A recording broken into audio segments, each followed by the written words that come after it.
When tech mogul Camille Clark stood before a room full of desperate job applicants in downtown Seattle, she never expected her life to change forever. "Challenge me and I'll hire you," she laughed dismissively at the quiet man in the back row, assuming he was just another unemployed dreamer wasting her time. But Ronan Montgomery wasn't ordinary. He was a single father hiding a secret that would shake the foundations of everything. Camille thought she knew about success. What happened? Next left the billionaire CEO speechless and questioning every decision she'd ever made. In just 60 seconds, this mysterious man would reveal a background so extraordinary that it would transform not only Camille's company, but her entire understanding of what it means to be truly successful. This is the incredible true story of how a chance encounter between a powerful executive and a struggling father became a movement that changed thousands of lives, proving that sometimes the most valuable people are hiding in plain sight, waiting for someone brave enough to look beyond the surface. Before we jump back in, tell us where you're tuning in from, and if this story touches you, make sure you're subscribed, because tomorrow, I've saved something extra special for you. The fluorescent lights hummed overhead in the sterile conference room of the Meridian building, casting harsh shadows across the faces of 47 hopeful job applicants. Camille Clark adjusted her Hermes blazer and surveyed the crowd with the calculating gaze that had built her tech empire from nothing into a billion-dollar phenomenon. At 36, she commanded respect in every boardroom from Seattle to Silicon Valley, her razor-sharp intellect matched only by her reputation for ruthless efficiency. Innovation Dynamics, her software development company, had revolutionized how hospitals managed patient data, making her one of the youngest female billionaires in the Pacific Northwest. But today's mass hiring event wasn't about adding another programmer to the payroll. It was about finding someone extraordinary enough to lead her company's most ambitious project yet, developing artificial intelligence that could predict medical emergencies before they happened. "Ladies and gentlemen," Camille began, her voice cutting through the nervous chatter like a blade, "you're here because my company needs the impossible. We need someone who can think beyond conventional boundaries, who can solve problems that don't yet have solutions." She paused, letting her words sink in as she studied the eager faces before her. Fresh graduates clutched their resumes, experienced professionals straightened their ties, and career changers held their breath, all hoping to catch her attention. The position pays $300,000 annually, plus equity that could make you wealthy beyond your current dreams, she continued, noting how the room collectively leaned forward. "But here's the catch. I won't be looking at your resumes, your degrees, or your previous experience. Instead, I'm going to present you with a challenge, and whoever impresses me most gets the job on the spot." A murmur rippled through the assembled crowd. This wasn't the typical interview process they'd prepared for. PowerPoint presentations half forgotten in briefcases, while minds raced to anticipate what kind of test this unconventional CEO might devise. Camille walked to the whiteboard at the front of the room and wrote a single number, 847,293. This represents the number of medical errors that occur in U.S. hospitals every year that could be prevented with better predictive technology. Your challenge is simple. Convince me, in 2 minutes or less, how you would approach reducing this number by 90% within 5 years. Hands shot up around the room like rockets launching skyward. Camille pointed to a young man in the front row wearing a crisp navy suit. "You first." "Well, Miss Clark, I'd focus on machine learning algorithms that analyze patient vital signs and medical histories to identify patterns that human doctors might miss," he began confidently, diving into technical jargon about data mining and statistical analysis. His answer was polished, rehearsed, exactly what she'd expected from someone fresh out of Stanford's computer science program. Next came a woman with 15 years of experience at Microsoft, who proposed a comprehensive system integration approach. Then a former Google engineer suggested quantum computing applications. Each answer followed predictable patterns, technically sound but lacking the innovative spark Camille desperately needed. As the presentations continued, her attention began to wander toward the back of the room, where a man sat quietly observing the proceedings. Unlike the others, he wasn't frantically taking notes or preparing his pitch. Instead, he seemed to be studying the other candidates with an intensity that intrigued her. His clothes were clean, but clearly not expensive. A simple button-down shirt and khakis that suggested someone more familiar with practicality than boardroom politics.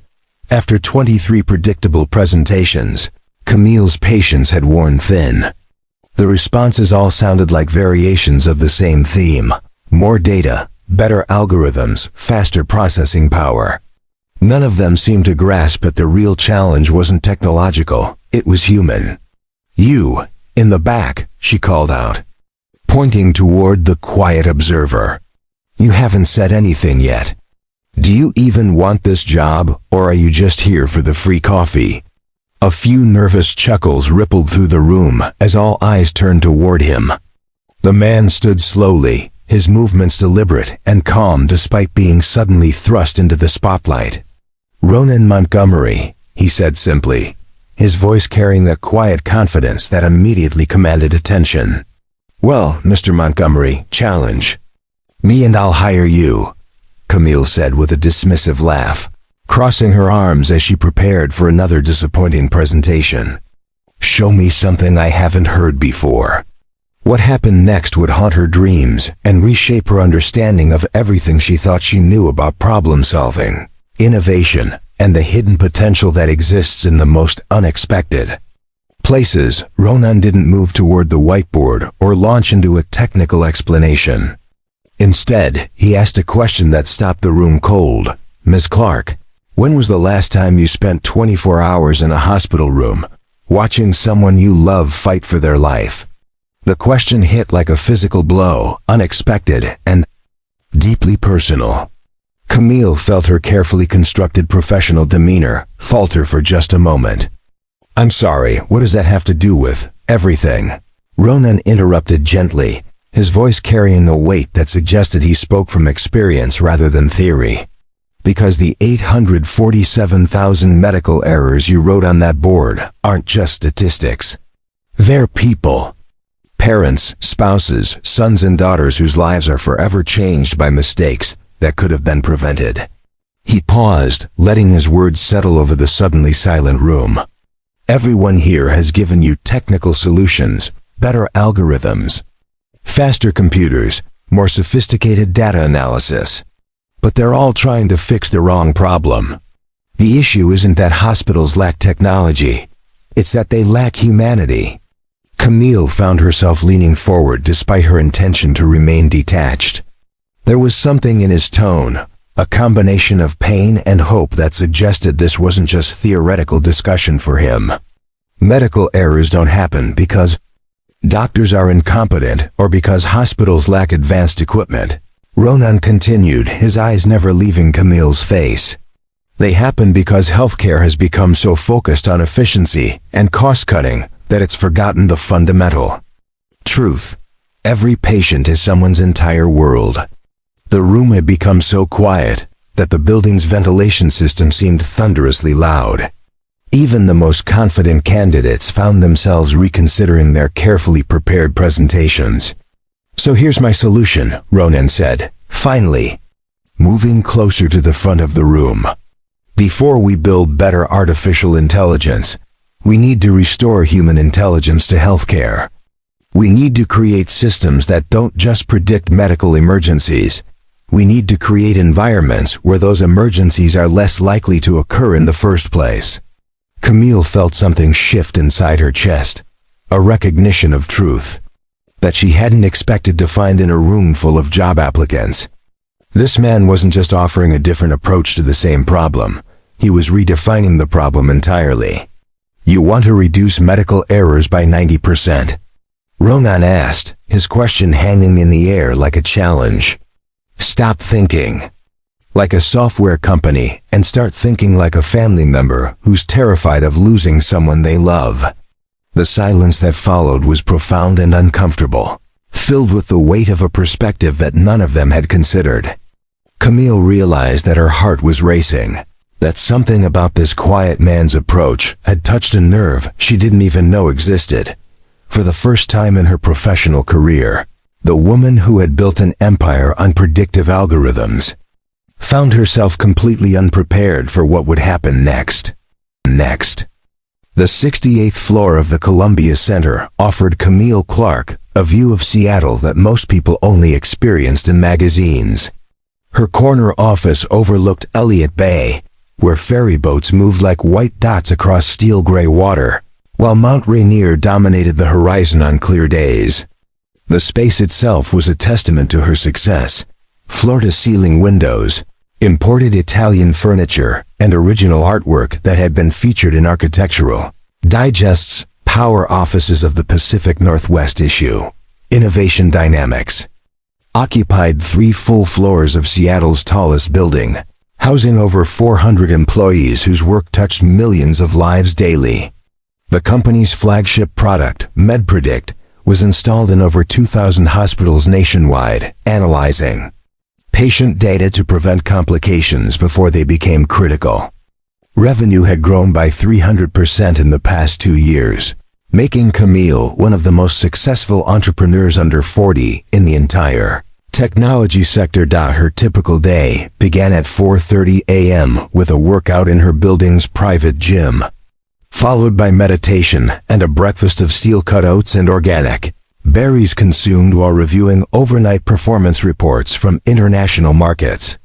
By 6 a.m., she was in the office, leading video conferences with development teams in Prague and Bangalore, before most of Seattle had finished their first cup of coffee. Board meetings, investor calls, and strategic planning sessions filled her calendar in 15-minute increments, each appointment meticulously orchestrated by her assistant, Patricia, who had been with the company since its founding. Lunch was usually a protein bar eaten during product demonstrations, while dinner consisted of takeout from whatever restaurant could deliver to the Columbia Center after 9 p.m. Preparing and narrating this story took us a lot of time, so if you are enjoying it, subscribe to our channel. It means a lot to us. Now back to the story. The financial metrics of her success were staggering. Her personal net worth exceeded $1.2 billion, most of it tied up in Innovation Dynamics stock that continued climbing as the company expanded into new markets. She owned a penthouse apartment in Belltown worth $8 million, a vacation home in the San Juan Islands, and a collection of vintage cars she rarely had time to drive. Business publications regularly featured her on their covers, with headlines like The Algorithm Queen and Seattle's billion-dollar visionary. Speaking engagements at technology conferences commanded 6-figure fees, while her insights on artificial intelligence and healthcare innovation were quoted in academic papers and government policy reports. But beneath the impressive surface, Camille's life had become a carefully orchestrated performance with an audience of one. The penthouse apartment, despite its stunning views and museum-quality furnishings, felt more like a luxury hotel room than a home. She ate most meals alone, scrolling through market reports on her tablet while picking at salads from restaurants where celebrities dined and tech moguls negotiated billion-dollar deals. Her relationships existed primarily in professional contexts, strategic partnerships rather than personal connections. The last serious romantic relationship had ended 18 months earlier when David, a venture capitalist from San Francisco, complained that she cared more about quarterly earnings than quality time. The breakup had been conducted via video conference while she was traveling to a client presentation in Boston, a detail that had stung more than she'd admitted at the time. Family connections had become equally transactional. Her parents, both retired professors from the University of Washington, received expensive gifts delivered by personal shopping services, rather than visits from their increasingly distant daughter. Holiday gatherings felt like corporate events, where she presented annual reports on her company's growth, while struggling to remember the names of her cousins' children. The irony wasn't lost on her that someone who had built a career on preventing human suffering through technological innovation found herself increasingly isolated from the human connections that gave life meaning. Her company's mission statement spoke eloquently about improving lives through predictive healthcare technology, but her own life had become a predictable routine, devoid of surprise, spontaneity, or genuine emotional connection. Sleep had become another metric to optimize rather than a source of restoration. She tracked REM cycles through a sophisticated monitoring system, adjusted bedroom temperature and humidity to precisely calibrated levels, and maintained a pharmaceutical-grade supplement regimen designed to maximize cognitive performance. Yet she often lay awake at 2 a.m., staring at the city lights and wondering why success felt so much like sophisticated loneliness. The transformation from ambitious graduate student to tech mogul had happened gradually, almost imperceptibly. During her MBA program at Stanford, she had dreamed of using technology to solve meaningful problems, inspired by her grandmother's struggle with diabetes and the medical errors that had complicated her treatment. Those early ideals had driven Innovation Dynamics founding, but somewhere along the path to billion-dollar valuations, the human faces behind the medical statistics had become abstractions. Her office walls displayed awards, patents, and framed articles chronicling the company's growth, but no personal photographs or mementos that reflected life outside corporate achievement. The only exception was a small framed quote from her grandmother: "Success isn't what you accomplish for yourself, it's what you make possible for others." The words had guided her through the early years of building Innovation Dynamics, but lately, they felt more like an accusation than inspiration. Speaking engagements and industry panels had become opportunities to deliver carefully crafted messages about technological innovation rather than genuine conversations about human needs. She could recite statistics about healthcare, efficiency, and cost reduction with the precision of someone who had studied the data obsessively, but she struggled to remember the last time she had visited a hospital as anything other than a potential client. The hiring event that morning had been conceived as a publicity stunt as much as a recruitment strategy. Local media outlets were covering the unconventional CEO's innovative approach to talent acquisition, and the story would likely generate positive coverage for Innovation Dynamics' brand as a forward-thinking employer. She had expected to find a qualified candidate who could contribute to their artificial intelligence initiatives while providing compelling content for the company's marketing team. What she hadn't expected was to be challenged by someone who seemed to understand that behind every medical error statistic was a human story of loss, fear, and the desperate hope that technology might prevent other families from experiencing similar pain. Ronan Montgomery's question about spending 24 hours in a hospital room had pierced through her carefully constructed professional armor, forcing her to confront the reality that she had become an expert on healthcare technology without maintaining any meaningful connection to healthcare humanity. As the afternoon sun cast long shadows across her office floor, Camille found herself replaying his words and wondering when she had stopped seeing patients as people and started seeing them as data points in an optimization algorithm. The question unsettled her in ways she couldn't fully articulate, suggesting that the most important solutions might require not just better technology, but a fundamental reconnection with the human experiences that technology was supposed to serve. For the first time in years, the woman who had built an empire on predictive algorithms found herself completely unable to predict what might happen next. The coffee shop 3 blocks from the Meridian building buzzed with the typical afternoon energy of downtown Seattle, but Ronan Montgomery sat alone at a corner table, seemingly oblivious to the chaos around him. He nursed a single cup of black coffee that had long since grown cold, his attention focused on a worn notebook filled with sketches and calculations that would have impressed any engineering professor who happened to glance over his shoulder. Unlike The other job applicants who had fled the building immediately after Camille Clark's unconventional interview process. Ronan had lingered in the area as if he had nowhere urgent to be. His appearance was unremarkable, medium height, brown hair that needed a trim, and clothes that spoke of someone who prioritized function over fashion. But there was something in his posture, the way he held himself, that suggested depths. Beneath the ordinary surface, the notebook he worked in was filled with designs that defied easy categorization. Medical devices that looked like they belonged in science fiction movies sat alongside sketches of playground equipment and detailed floor plans for spaces that seemed designed to accommodate people with varying physical capabilities. His handwriting was precise, the kind developed through years of technical documentation, but interspersed with personal notes written in a different pen. Reminders about Tyler's soccer practice and parent-teacher conference Thursday. A closer observer might have noticed the slight tremor in his left hand, barely perceptible but present, nonetheless, or the way he occasionally paused mid-sentence to stare out the window, as if seeing something that existed only in memory. His wedding ring, though still worn on his left hand, had the worn quality of someone who had been married for years, yet he sat alone with the comfortable solitude of someone accustomed to his own company.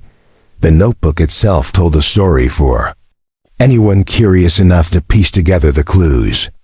Page after page of medical device prototypes suggested someone with extensive knowledge of healthcare technology, while margin notes referenced patents and research papers that indicated serious academic background. Yet mixed throughout were simpler sketches, modifications to standard wheelchairs, designs for sensory-friendly environments, and detailed studies of how to make public spaces more accessible for people with developmental differences. When his phone buzzed with a text message, Ronan's entire demeanor shifted.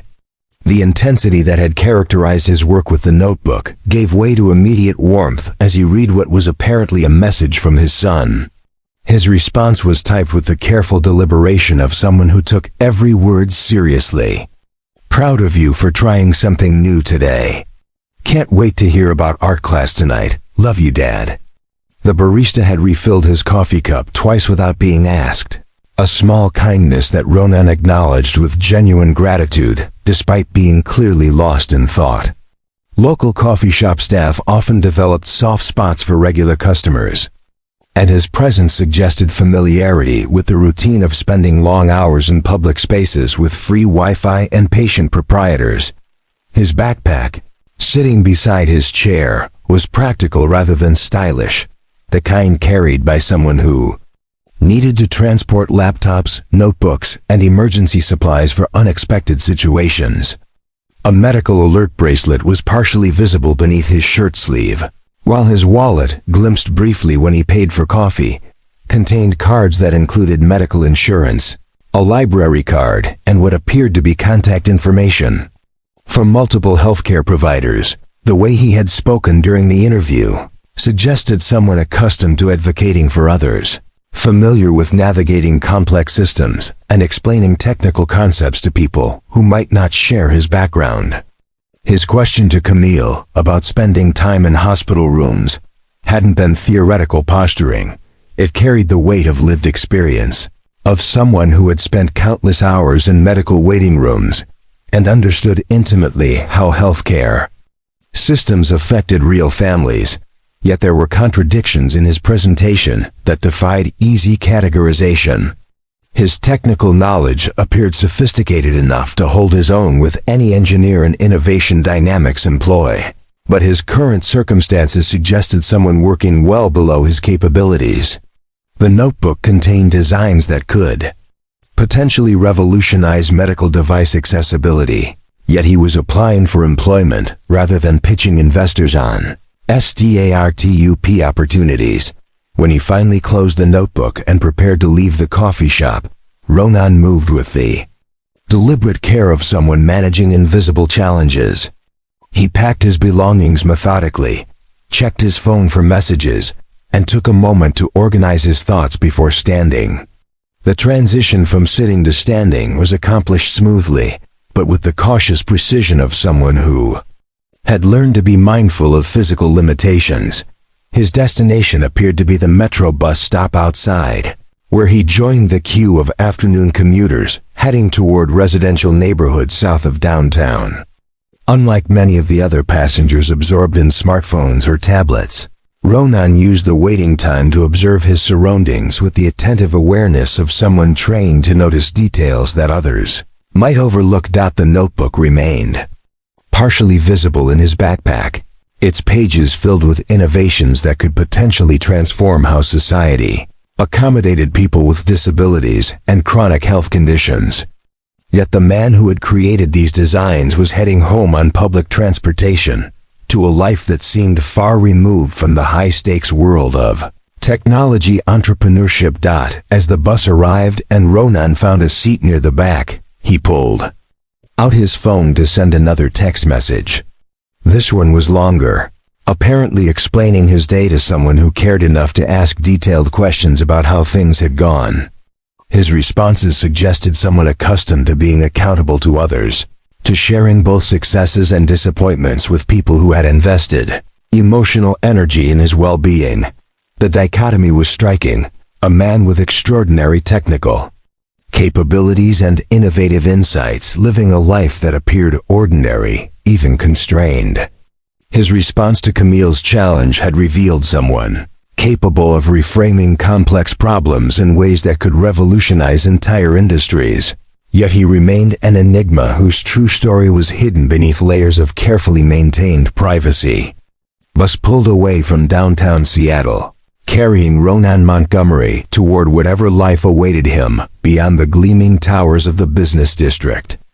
But the questions his presence had raised lingered in the air like unsolved equations, promising revelations that could transform not just individual lives, but entire approaches to innovation, accessibility, and the relationship between technology and human dignity. For anyone paying attention, it was clear that this seemingly ordinary passenger was anything but ordinary, and that the story he carried with him was far more complex and compelling than his modest appearance might suggest. The University of Washington's engineering building hummed with the familiar energy of late-night innovation sessions. But in 2018, one laboratory consistently drew attention from professors and graduate students alike.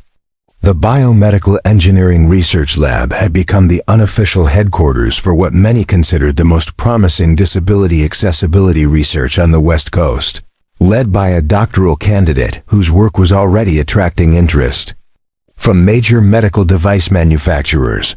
Ronan Montgomery had been 28 then, pursuing his PhD in biomedical engineering with a focus that combined cutting-edge technology with practical applications for people living with neurological conditions.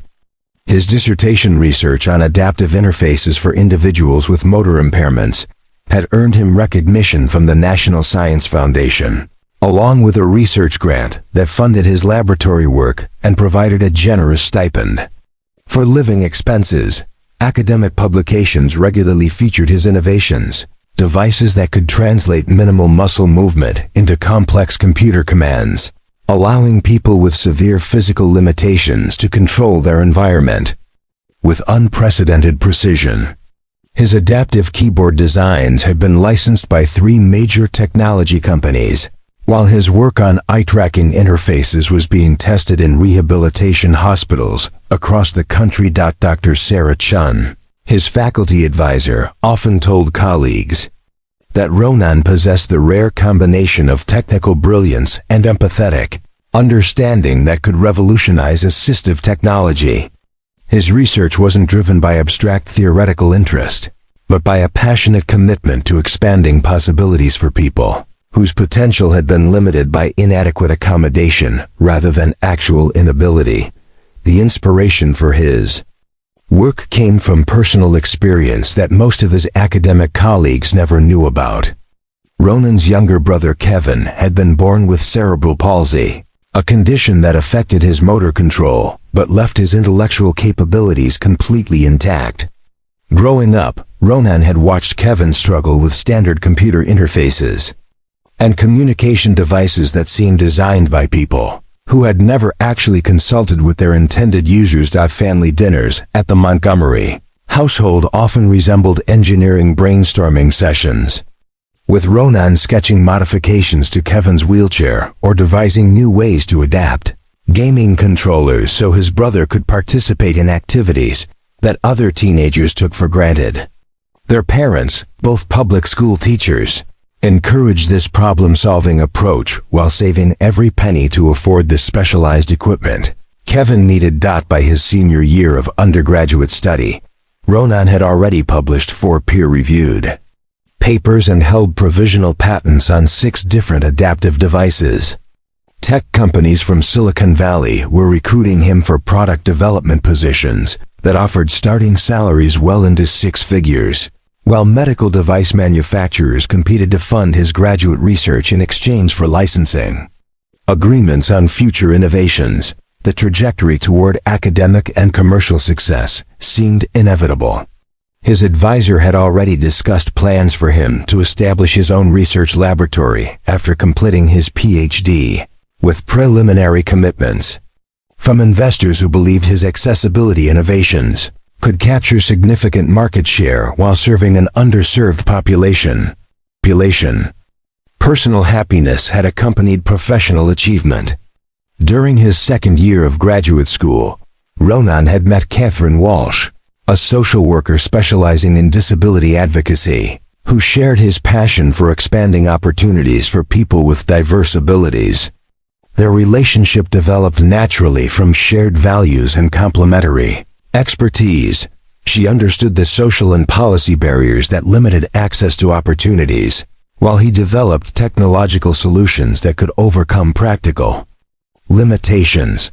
Catherine's work with families navigating disability services had taught her to see beyond medical diagnoses to the unique potential each individual possessed when provided with appropriate support and accommodation.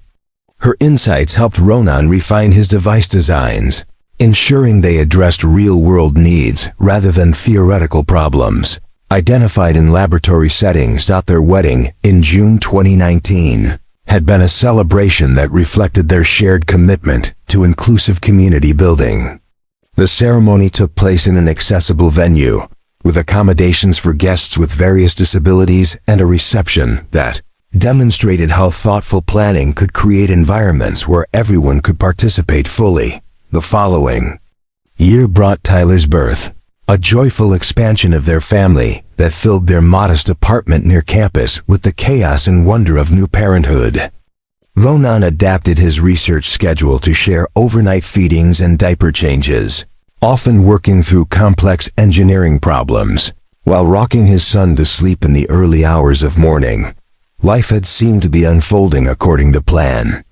PhD completion scheduled for 2021, followed by either launching a startup focused on accessibility technology or accepting a faculty position that would allow him to continue research while building a sustainable career.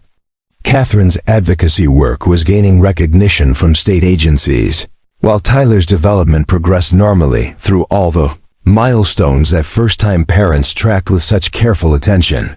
The diagnosis came without warning during a routine checkup in February 2021. Catherine had been experiencing headaches and occasional confusion that they attributed to sleep deprivation from caring for a toddler while maintaining demanding professional schedules. But the MRI revealed something far more serious than parental exhaustion: glioblastoma multiforme, an aggressive brain tumor with a prognosis that shattered their carefully constructed plans like glass hitting concrete. Stage 4, the oncologist explained gently, which meant treatment focused on quality of life rather than cure, measured in months rather than years. The next 18 months became a devastating education in how quickly circumstances could transform successful, independent people into families dependent on medical systems, insurance bureaucracies, and the kindness of extended support networks. Catherine's condition deteriorated rapidly despite aggressive treatment, requiring constant care that made Ronan's continued academic work impossible. He took a leave of absence from his PhD program to become her primary caregiver, Learning to navigate feeding tubes, medication schedules, and the complex logistics of home health care. Tyler, barely 2 years old, required explanation for why mommy couldn't play the way she used to, why daddy seemed sad even when he smiled, and why their apartment filled with medical equipment that made ordinary activities complicated. Catherine's death in August 2022 left Ronan to face single parenthood while processing grief that threatened to overwhelm his capacity for basic functioning. The life insurance provided some financial breathing room, but not enough to support extended time away from employment. His research, abandoned mid-project, became another casualty of circumstances beyond anyone's control. Returning to complete his PhD seemed impossible with Tyler requiring constant attention and stability. The academic community that had once celebrated Ronan's potential gradually forgot about the promising researcher, who had simply disappeared from conferences and publications. Patents expired, research grants were reassigned, and the accessibility innovations that could have transformed thousands of lives remained trapped in notebooks and computer files that no one else could interpret. The transition from celebrated researcher to struggling single father happened gradually, each practical compromise leading inevitably to the next. Part-time work provided some income and health insurance, but prevented the focused attention that groundbreaking research required.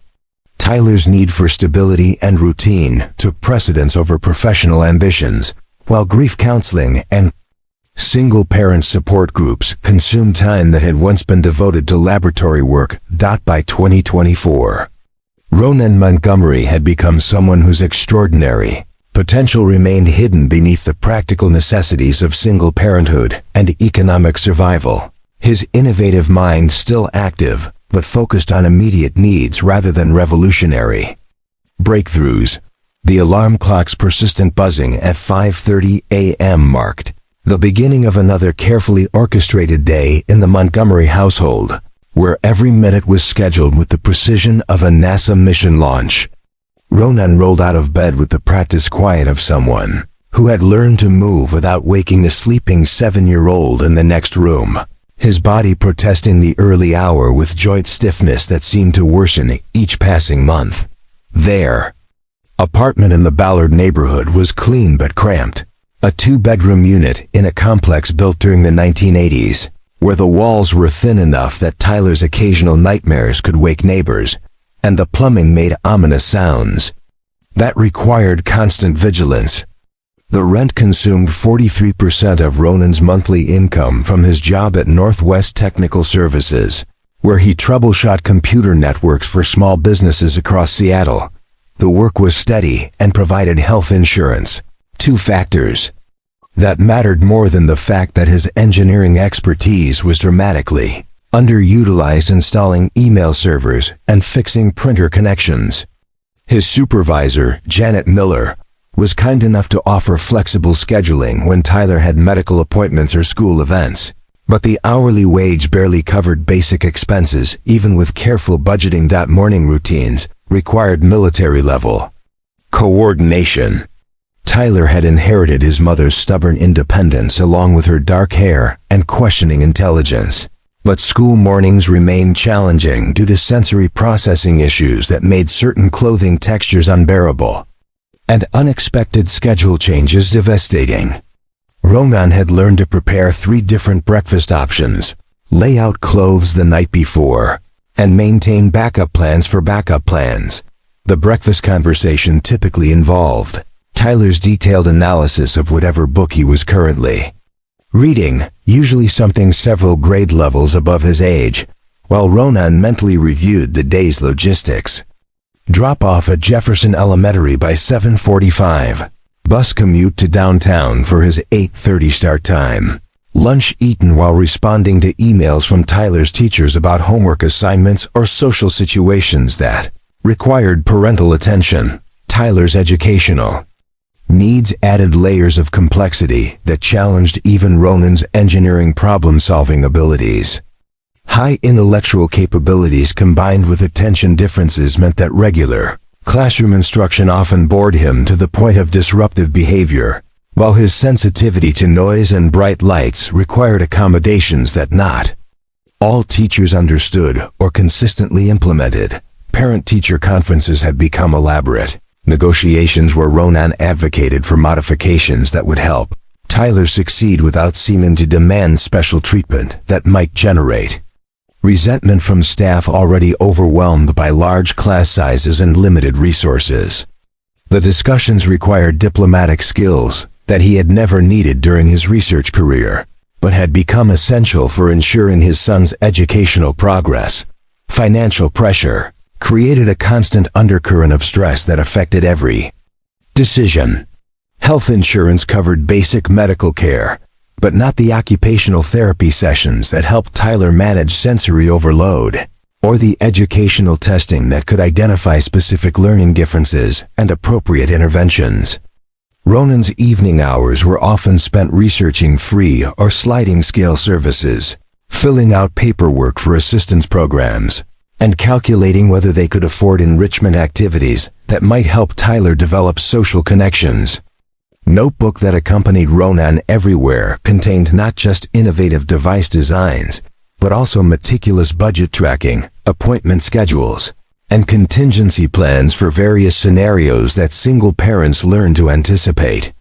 Emergency fund calculations shared pages with sketches for accessibility improvements, while grocery lists were written beside ideas for adaptive technology that could transform lives if he ever found time to develop them properly. Sleep remained elusive despite exhaustion that seemed to accumulate with each passing week. Tyler's bedtime routine required patience and consistency, reading together, discussing whatever anxieties might be troubling him, and ensuring that his bedroom environment was optimized for rest despite the apartment's limitations.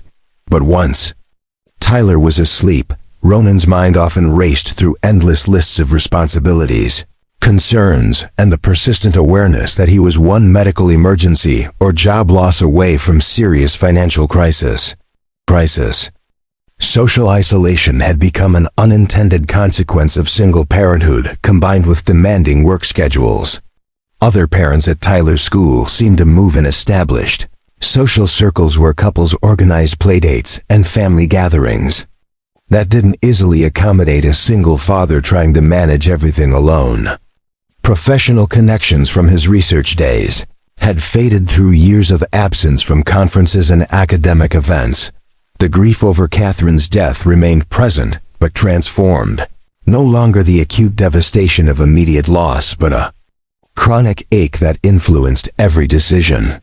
Tyler's questions about his mother required careful responses that honored her memory, while helping him process emotions too complex for his age. Photographs throughout their apartment served as reminders of the life they had shared, and the future they had planned before illness rewrote their story. Healthcare navigation had become a part-time job in itself. Tyler's pediatrician appointments, regular checkups to monitor his development, and preventive care coordination consumed hours each month.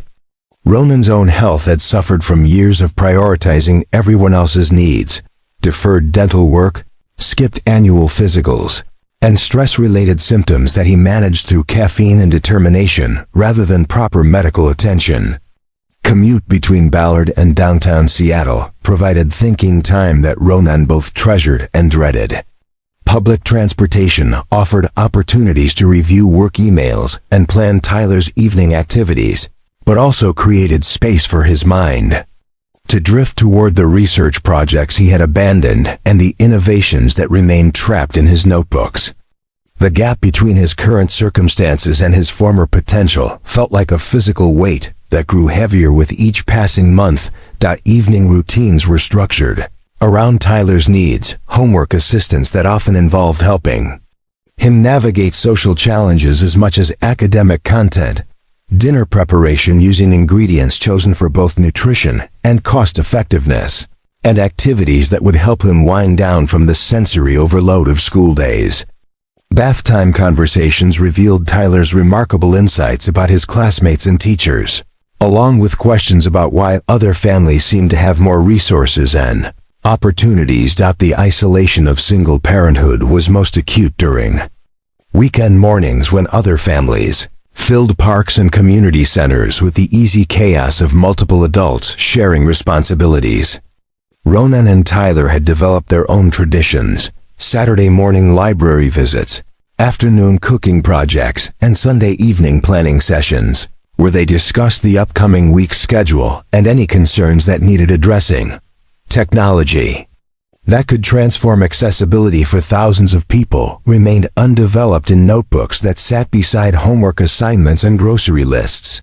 Brilliant innovations reduced to theoretical exercises because practical survival required every available hour and ounce of energy.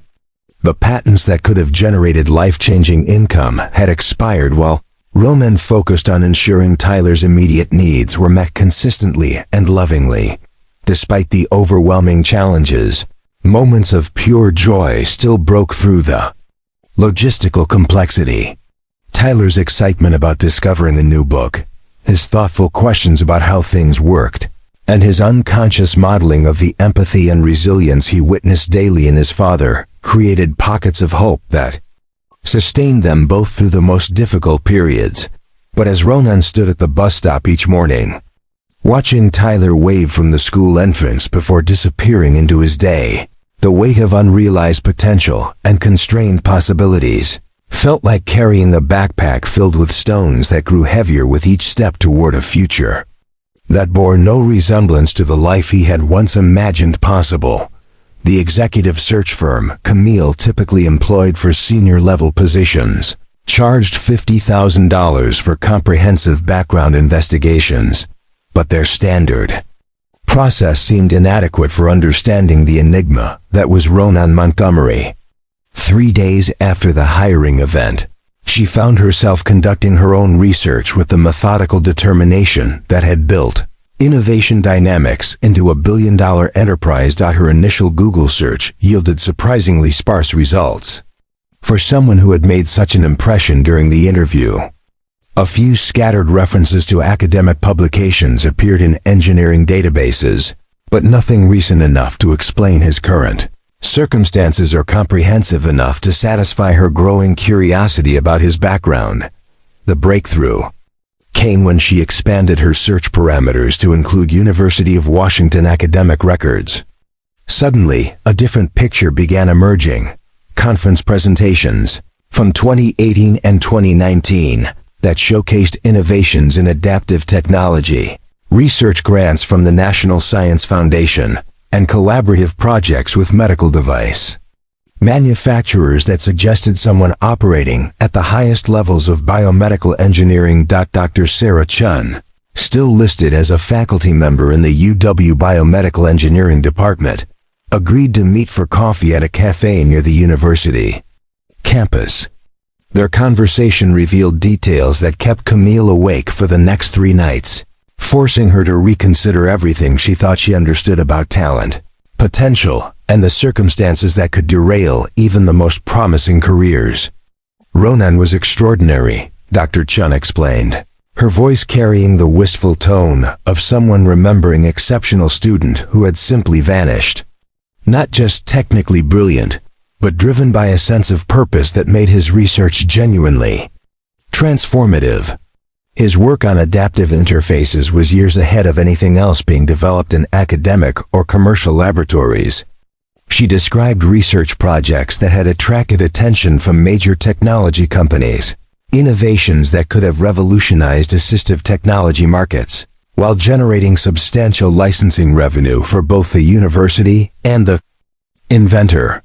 Patent applications filed between 2019 and 2021 demonstrated a mind capable of identifying problems that others hadn't recognized and developing solutions that elegantly addressed complex accessibility challenges. He was scheduled to defend his dissertation in spring 2021. Dr. Chun continued, her expression growing more serious. Everything was proceeding perfectly. Committee approval, industry interest, job offers from both academia and private sector. Then suddenly, he requested a leave of absence for family medical reasons. We expected him back within a semester, maybe 2 at most. but Ronan had never returned. His research remained incomplete.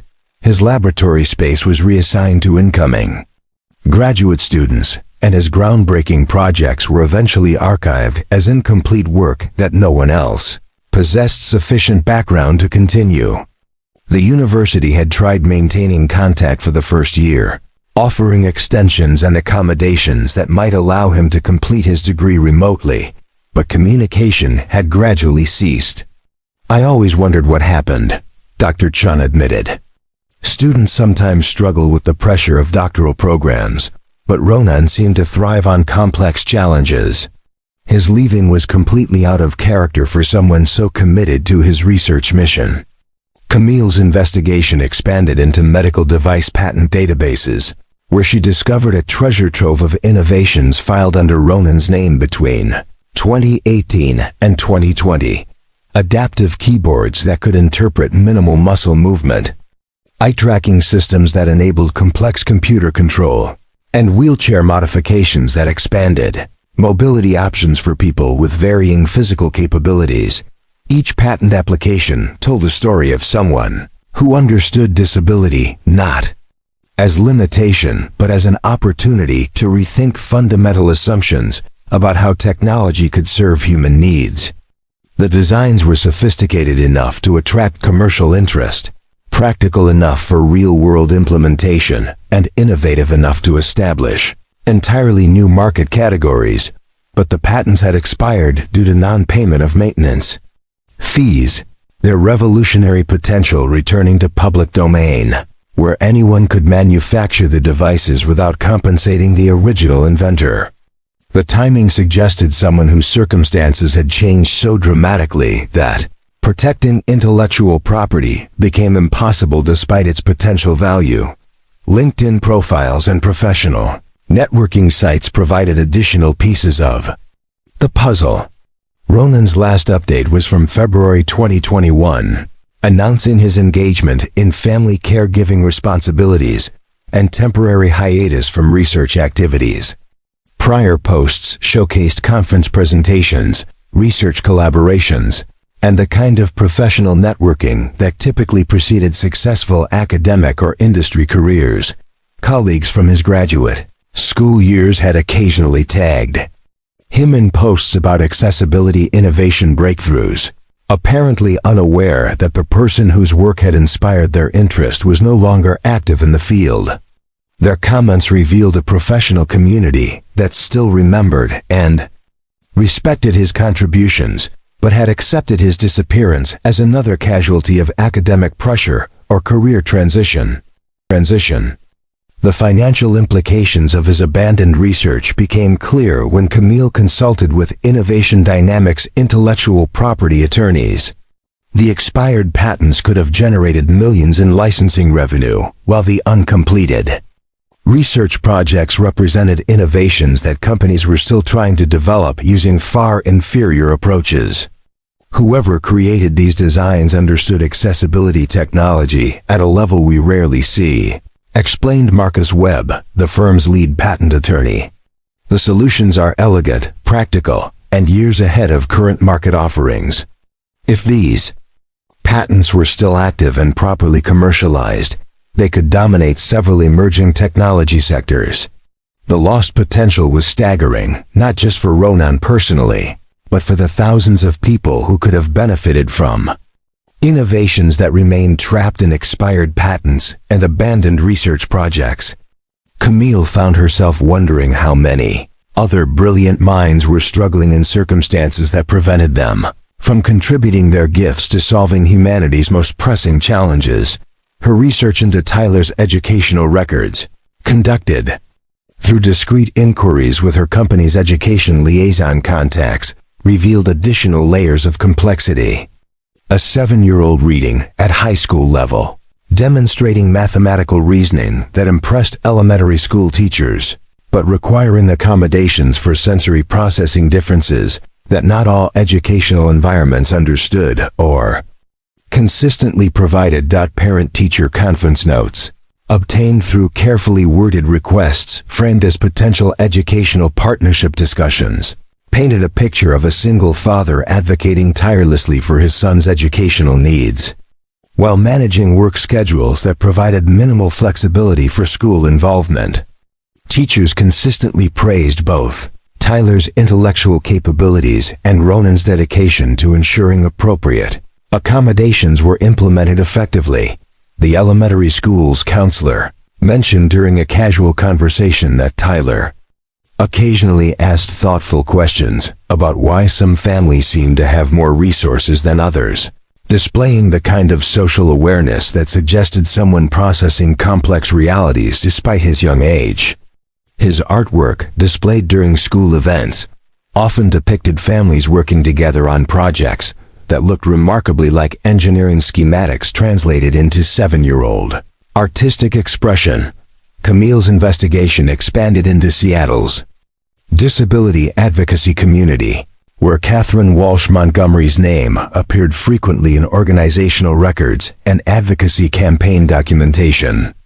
Her work with families navigating disability services had earned recognition from state agencies and nonprofit organizations, while her collaboration with biomedical engineering researchers had helped ensure that technological innovations addressed real-world needs rather than theoretical problems. The timeline of Catherine's illness coincided exactly with Ronan's departure from academic research, explaining the abrupt transition from promising doctoral candidate to absent graduate student. Medical records remained private, but advocacy organization tributes, published after her death, described someone who had continued her disability rights work, even while battling terminal illness, helping other families access services and accommodations. Up until her final weeks, the picture that emerged was of a couple whose shared commitment to expanding opportunities for people with disabilities had created a partnership that amplified both their individual contributions. Catherine's advocacy expertise had informed Ronan's technological innovations, while his engineering capabilities had provided practical solutions for barriers she encountered in her social work practice. Their collaboration had produced research papers that bridged the gap between assistive technology development and disability rights advocacy, creating frameworks for ensuring that innovative devices actually met the needs of their intended users. The work represented exactly the kind of human-centered approach to technology development that Innovation Dynamics claimed to prioritize, but rarely achieved in practice. As Camille reviewed the accumulated evidence of Ronan's background, she began to understand that his response during the hiring event hadn't been theoretical pontificating about healthcare humanity. It had been the perspective of someone who had lived intimately with medical systems, who understood exactly how technological solutions could either support or fail the people they were supposedly designed to serve. His question about spending 24 hours in a hospital room had emerged from personal experience of watching someone he loved navigate treatment protocols, insurance bureaucracies, and the often dehumanizing processes that reduced complex human beings to medical diagnoses and billing codes.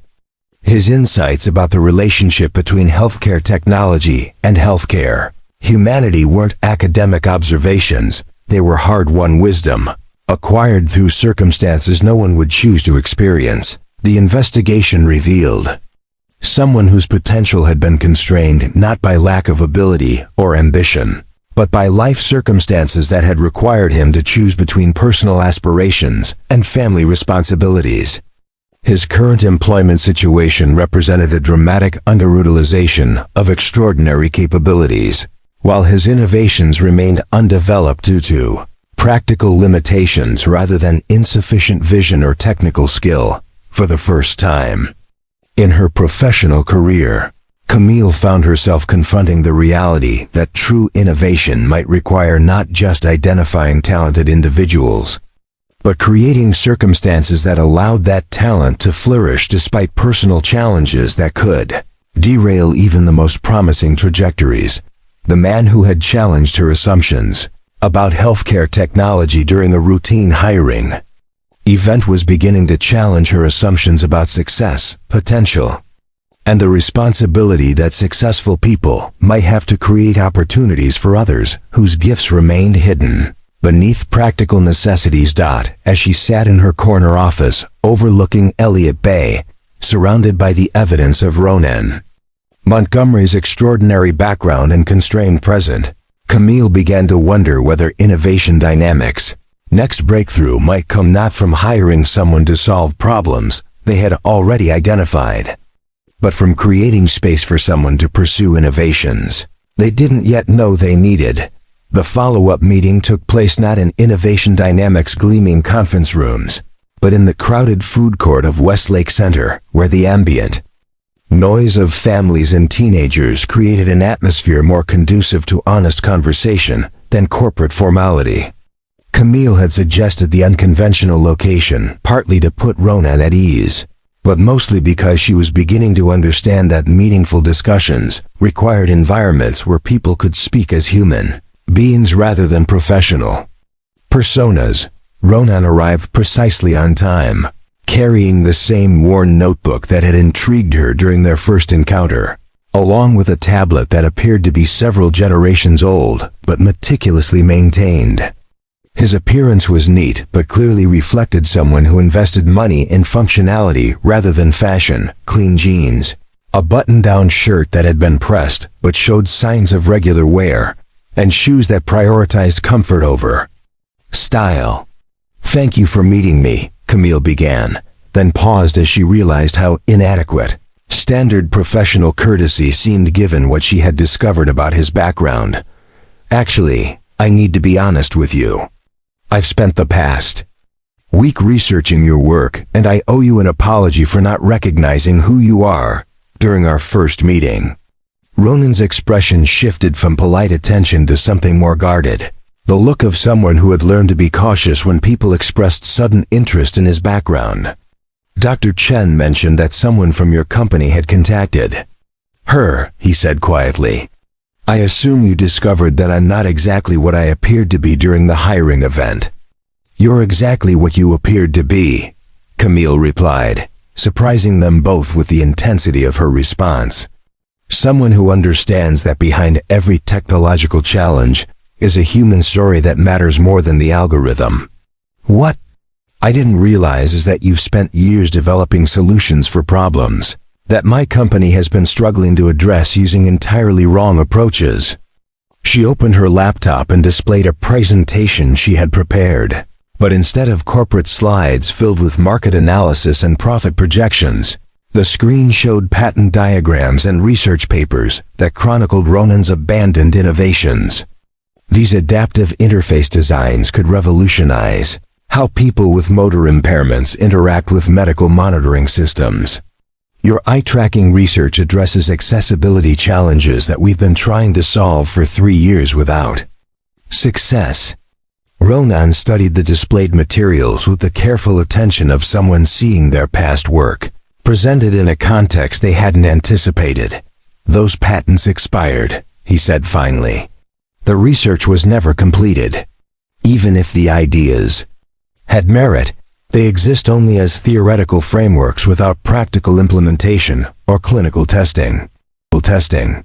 But they could be completed," Camille said, her voice carrying an excitement that she struggled to contain. "Innovation Dynamics has the resources, the testing facilities, and the regulatory expertise to transform these concepts into products that could help thousands of people. What we've been missing is the foundational understanding that you developed during your doctoral research." The conversation that followed revealed layers of complexity that neither of them had anticipated. When they agreed to meet, Ronan described the practical challenges that had forced him to abandon his research, the impossibility of maintaining laboratory schedules while providing round-the-clock caregiving, the financial pressure that made patent maintenance fees unaffordable, and the gradual erosion of professional connections that occurred when survival took precedence over career advancement. "Catherine used to say that my research mattered because it could expand possibilities for people like her brother," Ronan explained, his voice growing softer as he shared memories that clearly remained painful to discuss. "Kevin has cerebral palsy, and we spent years modifying standard technology so he could participate in activities that other people take for granted. Every device I designed was tested first by Kevin, because he could identify usability problems that engineering specifications never addressed. Camille listened with growing understanding as Ronan described the human-centered design process that had guided his research, not starting with technological capabilities and finding applications, but starting with human needs and developing technology sophisticated enough to meet those needs elegantly and affordably. It was exactly the approach that Innovation Dynamics claimed to use, but rarely implemented with the depth of empathy that Ronan's work demonstrated. Your current situation, Camille said carefully, supporting Tyler while working in a position that doesn't utilize your capabilities, that must be incredibly frustrating for someone with your background and potential. Ronan's response revealed a perspective that challenged fundamental assumptions about success and fulfillment that had guided Camille's entire career. I'm not frustrated, he said, surprising her with his sincerity. Tyler is the most important thing I'll ever create. Ensuring his well-being and happiness matters more than any patent or research publication. But you're right that it sometimes feels like potential is being wasted when I see problems that I know how to solve, but lack the resources and time to address properly. The breakthrough moment came when Tyler himself appeared at their table, having finished his after-school program earlier than expected. Camille watched as Ronan's entire demeanor transformed, his face lighting up with genuine joy as he introduced his son with obvious pride and affection. Tyler was remarkable, articulate beyond his years, curious about everything around him, and comfortable engaging with adults in ways that suggested someone accustomed to meaningful conversations.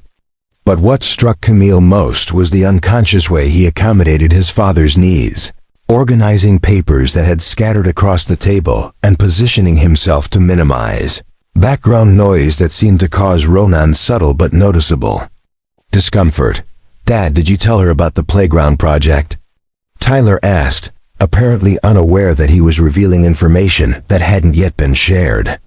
The one where you designed equipment that kids like me can use without getting overwhelmed by too much noise and brightness. Ronan's expression suggested mild embarrassment at having his personal projects mentioned, but Tyler continued enthusiastically. He makes drawings of things that could help people, but then he says we can't build them because they cost too much money. I told him that maybe someone with lots of money would want to help, but he says it's more complicated than that. The child's innocent observation cut through weeks of professional complexity to identify the core issue with startling clarity. Resources existed to develop innovations that could transform lives, but connecting those resources with innovative minds required relationships and circumstances that weren't easily established through traditional employment or investment channels. Camille found herself studying the interaction between father and son, noting how Ronan's protective instincts balanced with respect for Tyler's independence, how he provided guidance without overwhelming the boy's natural curiosity, and how their communication reflected years of navigating challenges together. The partnership they had developed was built on mutual understanding, shared problem-solving, and the kind of trust that could only emerge from facing difficulties as a team. Tyler, Camille said, addressing him directly with the same respect. She would show any intelligent person. Your dad's designs could help many families like yours. Would you be interested in seeing some of his ideas turned into real products that people could actually use? The conversation that followed transformed what had begun as a professional consultation into something far more personal and significant. Tyler's questions about how technology could make life easier for people with different needs revealed someone who had inherited both his parents' empathy and his father's analytical thinking. His suggestions for improving accessibility often addressed problems that even sophisticated engineers hadn't considered.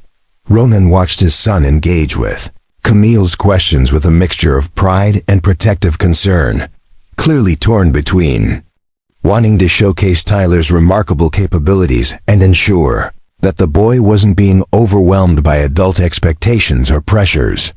The balance he maintained suggested years of experience helping Tyler navigate situations where his intellectual gifts might create unrealistic expectations from adults who didn't understand his other needs. As the afternoon progressed, Camille began to understand that hiring Ronan wouldn't simply be adding another employee to Innovation Dynamics' roster. It would be creating space for someone whose personal experience with accessibility challenges could inform every aspect of the company's product development, from initial concept through final implementation. But more than that, it would be recognizing that innovation emerges not just from technical expertise, but from the kind of deep empathy that develops when people face real-world challenges that existing technology fails to address adequately. Ronan's interrupted research career had given him something that couldn't be taught in graduate programs or acquired through professional experience, the perspective of someone who understood intimately what it meant to need technology that simply didn't exist. "I have a proposition," Camille said finally, her voice carrying the kind of intensity that had characterized her most important business decisions. "But it's not a traditional job offer, and it would require both of us to take risks that could fundamentally change how Innovation Dynamics approaches product development." The moment that followed was charged with possibility and uncertainty, as three people from vastly different circumstances contemplated a collaboration that could transform not just their individual lives, but their capacity to create positive change for communities whose needs had been systematically overlooked by CONVENTIONL technology development. Tyler's presence had revealed something that Camille hadn't expected to find during the business meeting, the recognition that the most innovative solutions might emerge when personal experience, technical expertise, and resource availability aligned in ways that allowed human potential to flourish without requiring people to choose between family responsibilities and professional contribution. For the first time since building her company, Camille found herself considering whether true success might be measured not by profit margins or market share, but by the positive impact that their work could have on families like the one sitting across from her, whose extraordinary potential had been constrained by circumstances rather than capability. The Innovation Dynamics board meeting that would ultimately reshape the company's entire strategic direction began with Camille presenting what appeared to be a conventional product development proposal. The conference room on the 67th floor overlooked Seattle's tech corridor, where competing companies housed in gleaming towers pursued innovations that would capture market share and investor attention in increasingly crowded fields. "Members of the board," Camille began, her presentation slides displaying market research and competitive analysis that followed familiar patterns of corporate decision-making. "I'm proposing that we establish a new division focused specifically on accessibility technology, with projected revenue potential of $50 million within 3 years, and significant opportunities for government contracts and nonprofit partnerships." The 12 board members, venture capitalists, industry veterans, and strategic investors whose combined experience spanned decades of technology development, responded with the kind of polite attention typically reserved for presentations that seemed technically sound but commercially unexciting. Accessibility technology was widely regarded as a niche market with limited profit potential, hardly the kind of revolutionary breakthrough that had made Innovation Dynamics a billion-dollar enterprise.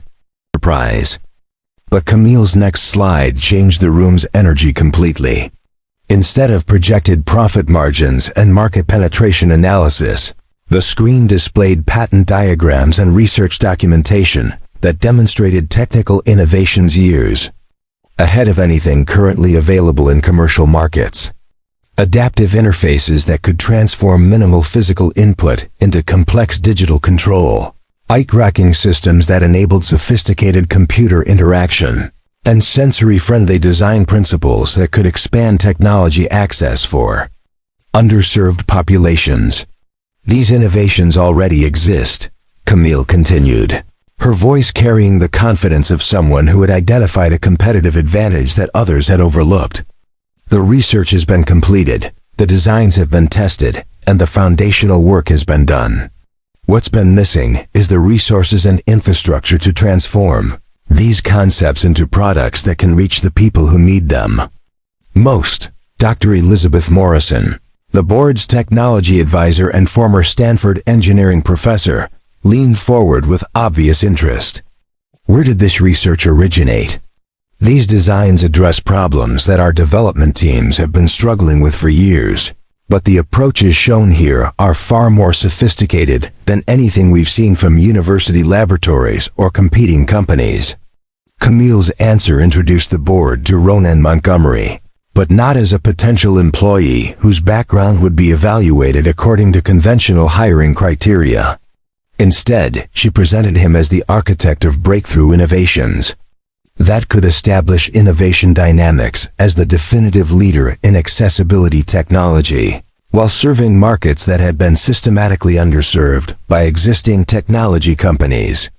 Mr. Montgomery's research was interrupted by personal circumstances that prevented him from completing his doctoral program or commercializing his innovations, Camille explained, her presentation carefully avoiding details that might compromise Ronan's privacy while emphasizing the extraordinary opportunity his collaboration could provide. We have the chance to partner with someone whose work could define the next decade of assistive technology development. The collaboration that emerged from that board meeting challenged conventional assumptions about employment, partnership, and the relationship between personal circumstances and professional contribution. Rather than offering Ronan a traditional position within Innovation Dynamics' existing structure, Camille proposed creating an entirely new framework that would allow him to pursue his research while maintaining the flexibility that Tyler's needs required. The Adaptive Technology Research Division was established with Ronan as its founding director, but reporting structures and performance expectations were designed around outcomes rather than office hours, innovation rather than administrative compliance. His laboratory was set up in a converted warehouse space in the Georgetown neighborhood, closer to his apartment and designed according to principles that prioritized accessibility and sensory accommodation.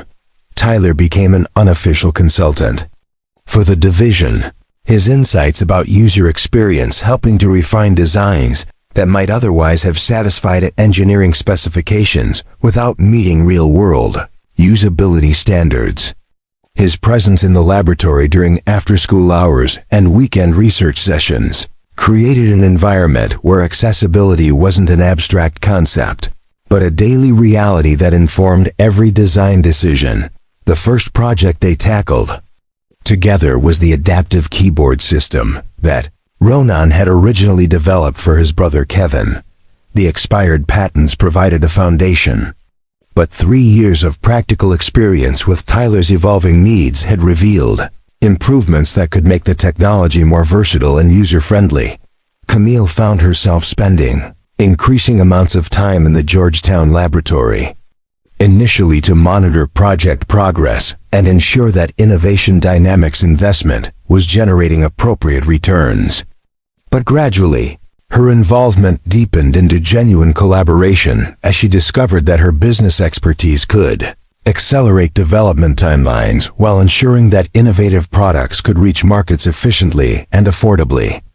Partnership challenged both of them in ways that proved transformative. Ronan's research methodology required patience and iterative testing that conflicted with Camille's preference for rapid development cycles and immediate market deployment. But his insistence on thorough user testing and accessibility consultation prevented costly design mistakes that could have undermined product effectiveness. Camille's business acumen helped Ronan navigate regulatory requirements and manufacturing processes that could have delayed product launch indefinitely. Her understanding of insurance reimbursement systems and healthcare procurement procedures enabled them to design products that wouldn't just meet user needs, but could be acquired by the people who needed them most. Their collaboration sessions often extended into evening hours, with Tyler completing homework assignments while listening to discussions about market strategy, user interface design, and the complex balance between innovation and affordability. His questions frequently identified assumptions that the adults had accepted without examination, leading to design modifications that improved functionality for all users. The breakthrough that validated their approach came during testing of the eye tracking interface system with a focus group of 12 individuals representing various motor impairment conditions. Traditional usability testing might have measured efficiency and accuracy, but Ronan's methodology emphasized emotional response and long-term adaptation potential. Maria Santos, a 20-year-old artist whose multiple sclerosis had progressively limited her fine motor control, became the first person to create digital artwork using the new interface system. Her painting, a landscape that incorporated abstract elements representing her experience of disability, was completed entirely through eye movement and minimal head positioning. For the first time in 3 years, Maria explained through tears that had nothing to do with frustration. "I can create art that expresses what I want to say rather than what my hands are capable of producing. This isn't just assistive technology, it's creative liberation." The emotional impact of that testing session transformed how everyone involved understood the purpose of their work. They weren't just developing products that could capture market share in an underserved sector. They were creating tools that could restore possibilities that people had believed were permanently lost. Camille's perspective on success began shifting as she witnessed the direct impact of innovation that prioritized human dignity alongside technical sophistication. Quarterly earnings reports remained important, but they no longer seemed like the most meaningful measure of whether their work was achieving its intended purpose. The media attention that followed their first product launches exceeded all expectations. Technology publications praised the sophisticated engineering and user-centered design principles, while disability advocacy organizations celebrated the genuine consultation and collaboration that had informed the development process. Orders exceeded production capacity within 6 weeks of commercial availability, but the most significant transformation occurred in innovation. Dynamics' overall corporate culture. The success of the Adaptive Technology Research Division inspired other teams to adopt similar human-centered approaches to product development, leading to innovations in their core medical software that better served both healthcare providers and patients.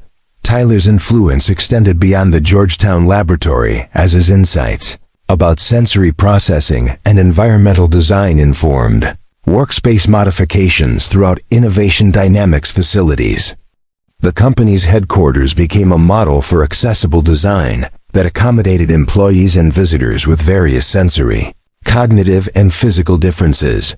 The collaboration between Camille and Ronan evolved into something that neither traditional employment nor conventional business partnership could adequately describe.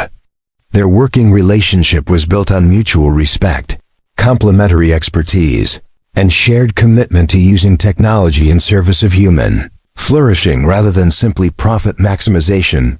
Evening conversations in the laboratory. With Tyler sleeping peacefully on a comfortable couch while his father and Camille planned the next day's experiments, began to feel like family meetings where professional objectives blended seamlessly with personal care and shared vision for positive change.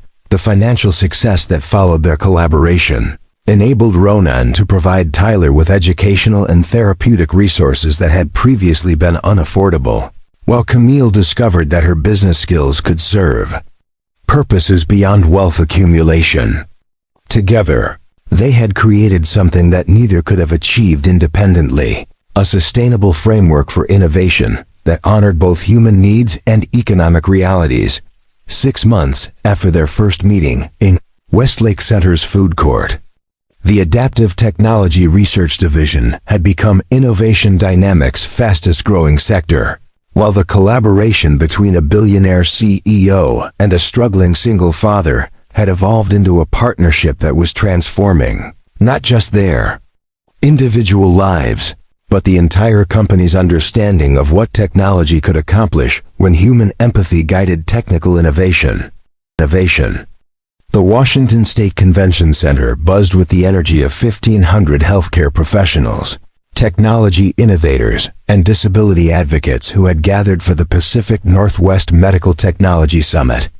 But in the backstage preparation area, Ronan Montgomery sat quietly reviewing his presentation notes while Tyler helped organize the demonstration equipment with the methodical precision of someone who had become expert at managing complex logistics.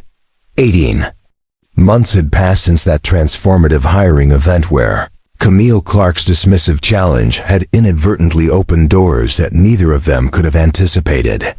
Today, Ronan would deliver the keynote address to an audience that included many of the same medical device manufacturers who had once competed to license his graduate research, the same venture capitalists who now sought meetings with Innovation Dynamics leadership team, and the same accessibility advocates who had watched his work disappear from academic publications only to re-emerge as commercial products that were transforming lives across the country. "Dad, your hands are shaking," Tyler observed with the matter-of-fact directness that had become his trademark. At 8 years old, he had developed the kind of emotional intelligence that allowed him to provide support without creating additional pressure. Remember what Mom used to say about being nervous, meaning you care about something important. The reference to Catherine no longer brought the sharp pain that had characterized the first years after her death. Tyler's memories of his mother had evolved into sources of strength rather than grief, partly because Ronan had learned to honor her legacy through the work they were doing together, and partly because their extended family now included people who helped carry the emotional weight that had once threatened to overwhelm them both. Camille appeared in the preparation area carrying 2 cups of coffee and wearing the kind of professional attire that commanded respect in any boardroom. But her demeanor had evolved from the intimidating corporate executive who had conducted that first hiring event. Her interactions with Tyler reflected 18 months of learning to communicate with someone whose intellectual gifts required the same respect she showed adult colleagues, while his sensory processing needs demanded accommodations that she now provided automatically. "The demonstration equipment is ready," she reported, setting down the coffee and reviewing the checklist that Tyler had prepared. "Maria Santos and her team are standing by for the live video connection, and the adaptive interface system is calibrated for optimal visibility in the main auditorium. Are you ready to show them what real innovation looks like?" The presentation they were about to deliver would mark the culmination of everything they had built together since that first meeting in Westlake Center's food court. But more than showcasing technological achievements, it would demonstrate how personal experience, technical expertise, and resource availability could align to create innovations that served human dignity alongside commercial success. The Adaptive Technology Research Division had exceeded every projection that Camille had presented to Innovation Dynamics Board of Directors. Revenue for the current fiscal year was approaching $75 million, significantly beyond their most optimistic 3-year projections, while customer satisfaction metrics consistently exceeded 95% across all product categories. But the numbers told only part of the story. Letters from users arrived daily, describing how the adaptive interface systems had restored their ability to communicate with family members, pursue educational goals that had seemed impossible, or return to creative work that gave their lives meaning beyond medical diagnoses and therapeutic interventions. Dr. James Patterson, a neurologist at Seattle Children's Hospital, had written to describe how the eye-tracking communication system had enabled a 12-year-old patient with severe cerebral palsy to participate in classroom discussions for the first time in his educational career. The boy's poetry, composed entirely through eye movement and displayed on adaptive screens, had been selected for publication in the hospital's literary magazine. Sarah Kim, a software engineer whose multiple sclerosis had progressively limited her fine motor control, had returned to programming, using interface adaptations that translated minimal muscle movement into complex coding commands. Her first application, designed to help other people with similar conditions navigate work accommodations, had been downloaded over 50,000 times within 6 months of release. These individual success stories represented broader transformations that extended far beyond the specific people who used Innovation Dynamics products. Families who had struggled to find educational accommodations for children with developmental differences discovered that adaptive technology could provide alternatives to traditional classroom modifications.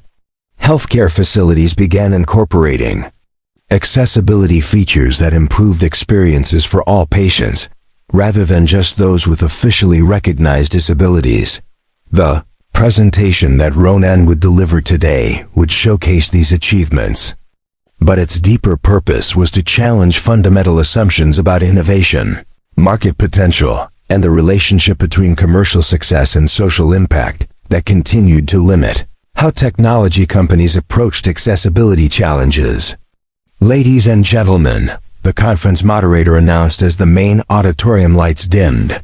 Please welcome Ronan Montgomery, Director of Adaptive Technology Research at Innovation Dynamics, who will present Beyond Compliance: How Human-Centered Design Creates Market Opportunities While Serving Social Justice.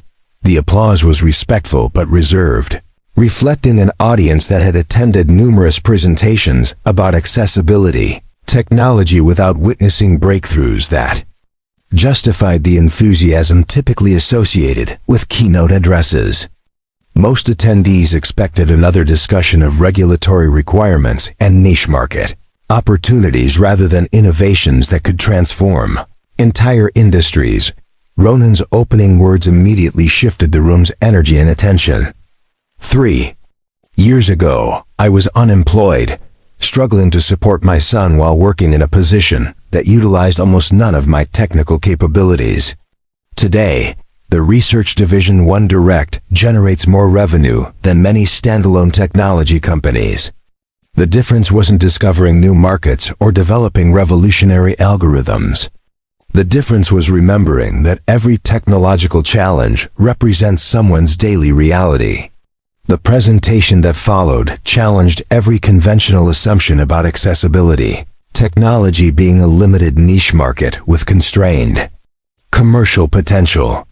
Ronan demonstrated how user-centered design principles developed for people with disabilities consistently produced innovations that improved functionality for all users, creating broader market opportunities than companies typically recognized. Universal design isn't charity, he explained, displaying sales figures that showed how accessibility features had expanded Innovation Dynamics' customer base far beyond their original target demographics. It's sophisticated engineering that recognizes human diversity as a design challenge rather than an afterthought. When you optimize technology for people with the most complex needs, you create products that work better for everyone. The live demonstration featuring Maria Santos painting in real time using eye-tracking interfaces drew gasps from an audience that included many people who had never witnessed adaptive technology being used for creative expression rather than basic communication needs. Her artwork, a portrait of her daughter composed entirely through eye movement, illustrated how assistive technology could enable artistic achievement that transcended medical categories. This isn't just someone using adaptive equipment to overcome limitations, Ronan emphasized as Maria added final details to her digital painting. This is someone whose artistic vision is being expressed through interface design that recognizes eye movement as a sophisticated input method rather than a compensation for lost motor function. The presentation's most powerful moment came when Tyler himself took the stage, not as a demonstration subject but as a collaborator whose insights had informed every aspect of their product development process. His explanation of how sensory processing differences had guided environmental design principles throughout Innovation Dynamics facilities revealed someone who understood accessibility as A complex systems challenge rather than individual accommodation. My dad designs technology that helps people, but he also listens to people about what they actually need. Tyler explained to an audience that included some of the most influential healthcare technology leaders in the Pacific Northwest. Most companies ask disabled people to adapt to their products. We design products that adapt to people's actual lives. The questions that followed Tyler's presentation revealed how fundamentally their approach challenged standard industry practices. Audience members who had spent careers developing accessibility features as compliance obligations rather than innovation opportunities began recognizing market potential they had systematically overlooked. Dr. Rebecca Martinez, Chief Technology Officer for a major medical device manufacturer, asked the question that crystallized the presentation's core message. You're suggesting that accessibility research could drive mainstream product development rather than creating separate adaptive versions. How do we justify the additional development costs when our current approach meets regulatory requirements? Ronan's response drew upon 18 months of financial data that demonstrated how human-centered design principles had reduced development costs while improving market performance across all Innovation Dynamics product categories. We don't create separate adaptive versions, he explained. We design mainstream products that accommodate human diversity from the beginning. The result is technology that works better for everyone while expanding market reach beyond traditional demographic boundaries. The presentation concluded with Camille joining Ronan and Tyler on stage to discuss how their collaboration had transformed Innovation Dynamics' entire corporate culture. Her remarks revealed someone whose understanding of business success had evolved far beyond quarterly earnings reports and market share analysis. 18 months ago, I thought I was hiring someone to solve technical problems that our development teams couldn't address, Camille explained to the audience. What I discovered was that the most important innovations emerge when personal experience, technical expertise, and resource availability align in service of human dignity rather than simply profit maximization. She described how the adaptive Technology Research Division's success had inspired other Innovation Dynamics teams to adopt similar human-centered approaches, leading to improvements in their core medical software that better served both healthcare providers and patients. The company's workspace modifications, originally implemented to accommodate Tyler's sensory processing needs, had improved productivity and job satisfaction for employees across all departments. The return on investment has exceeded our most optimistic projections, Camille continued. But more importantly, our work has meaning that extends beyond financial metrics. We're creating technology that restores possibilities people thought they had permanently lost. The standing ovation that followed their presentation lasted nearly 5 minutes, but the real measure of their impact became clear during the reception that followed. Lines of conference attendees approached their booth with questions about licensing opportunities, partnership possibilities, and consultation services that could help other companies implement similar approaches to accessibility innovation. Dr. Jennifer Walsh from the University of Washington's Medical School described plans to incorporate their design principles into biomedical engineering curricula, ensuring that future researchers would understand accessibility as a fundamental design consideration rather than specialized accommodation. 3 venture capital firms requested meetings to discuss funding for expanded research initiatives, while 2 major healthcare systems wanted to pilot comprehensive accessibility upgrades using Innovation Dynamics consultation services. The conversation that meant most to Ronan came from Kevin Montgomery, his younger brother, who had traveled from their hometown to attend the presentation. Kevin's cerebral palsy remained unchanged, but the adaptive technology that Ronan had developed enabled him to participate in the conference as a fully engaged attendee rather than someone requiring special assistance. I'm proud of what you've accomplished, Kevin signed, his communication device translating his gestures into spoken words that drew no attention from surrounding conversations. But I'm more proud that you found a way to honor Catherine's memory while building a life that serves other families facing similar challenges. The recognition that their work represented more than successful product development or profitable business expansion became clear as the day progressed. Local media coverage focused not just on Innovation Dynamics' financial success, but on how their approach had created employment opportunities for people with disabilities, influenced legislative discussions about accessibility requirements, and inspired other companies to reconsider their own product development methodologies. Tyler's presence throughout the conference had challenged attendees' assumptions about children's capacity to contribute meaningfully to professional discussions. His insights about user experience and environmental design were quoted in several interviews, while his artwork inspired by adaptive technology demonstrations was featured in conference promotional materials. As evening approached and the convention center gradually emptied, Ronan found himself reflecting on how completely his life had transformed since that first hiring event where Camille's dismissive challenge had accidentally opened opportunities neither of them could have anticipated. The man who had once struggled to balance survival-level employment with single parenthood was now directing research initiatives that influenced industry standards and policy discussions nationwide. But the most significant transformation wasn't professional recognition or financial security. It was the understanding that innovation emerged not from individual genius or resource availability alone, but from collaboration that honored both human dignity and economic sustainability. Their partnership had created something that neither could have achieved independently, a framework for using technology in service of human flourishing while building sustainable business success.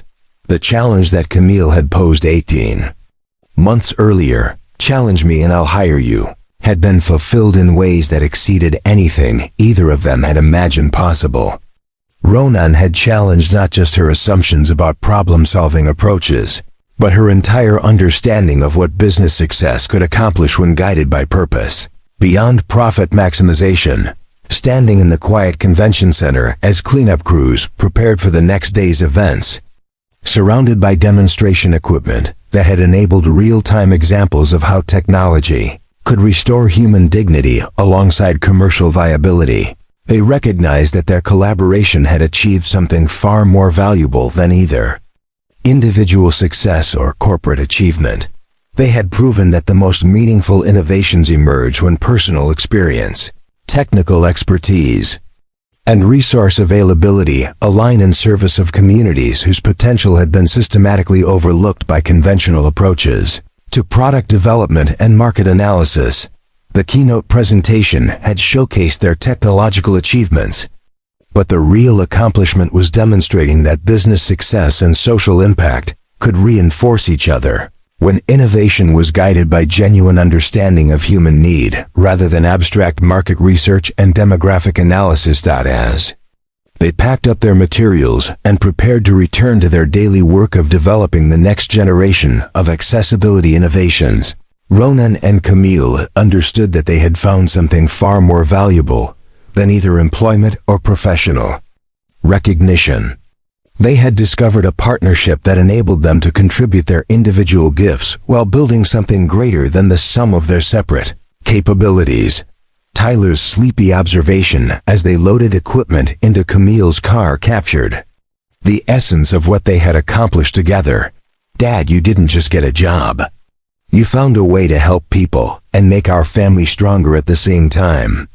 The challenge had been met, the recognition had been earned, but the real transformation was just beginning as their work continued to influence how entire industries understood the relationship between human dignity, technological innovation, and sustainable business success.